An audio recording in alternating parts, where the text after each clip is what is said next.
मुंबईचं स्वप्न वेगवान, सुलभ आणि अखंड कनेक्टिव्हिटीचं. आणि हे स्वप्न आता आणखीन एक पाऊल पुढे टाकतंय.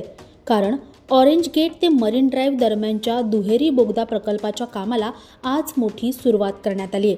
राज्याचे मुख्यमंत्री देवेंद्र फडणवीस यांच्या हस्ते 9.239 किलोमीटर लांबीच्या भुयारी मार्गाच्या खोदकामाची सुरुवात आजपासून करण्यात आली. हा प्रकल्प मुंबईतील वाहतूक समस्यांचा एक मोठा गेम चेंजर ठरणार आहे. 5 मिनिटात अटल सेतू ते Marine Drive, coastal road, Atal Setu आणि आता हा बोगदा.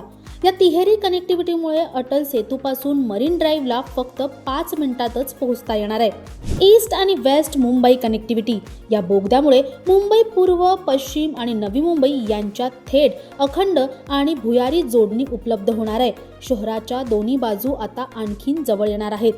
मुख्यमंत्री फडणवीस यांनी या प्रकल्पाला इंजिनिअरिंग चमत्कार अशी उपमा दिली आहे. कारण हा बोगदा म्हणजे मध्य पश्चिम रेल्वे मार्गाखालून तसेच मेट्रो 3च्या तब्बल 50 मीटर खाली जाणार आहे. या प्रकल्पाचे फायदे काय आहेत? या प्रकल्पामुळे हा प्रवास केवळ 15 ते 20 मिनिटाचा कमी होणार आहे. इंधनाची मोठ्या प्रमाणात बचत होईल. ध्वनी आणि वायू प्रदूषणातून घट होईल. तसेच सुलभ, सुरक्षित आणि वेगवान प्रवास करता येणं शक्य होणार आहे. या प्रकल्पाची एकूण लांबी 9.96 किलोमीटर असून त्यापैकी जवळपास 7 किलोमीटरचा हा बोगदा असणार आहे. प्रत्येक टनेलमध्ये 2 वाहतूक लेन असेल, एक आपत्कालीन लेन असेल. यामध्ये वेग मर्यादा 80 किलोमीटर प्रति तास असेल तर 300 मीटरला क्रॉस पॅसेज असणार आहेत. आधुनिक व्हेंटिलेशन असणार आहे, प्रगत फायर सेफ्टी असणार आहे, तसेच इंटरजिएट ट्रॅफिक सिस्टम असणार आहे. घनदाट लोकवस्ती असलेल्या भागाखालील हा मार्ग 52 मीटर खोलीपर्यंत जाणार आहे. यामुळे भारतातील पहिला असा हा शहरी बोगदा असणार आहे.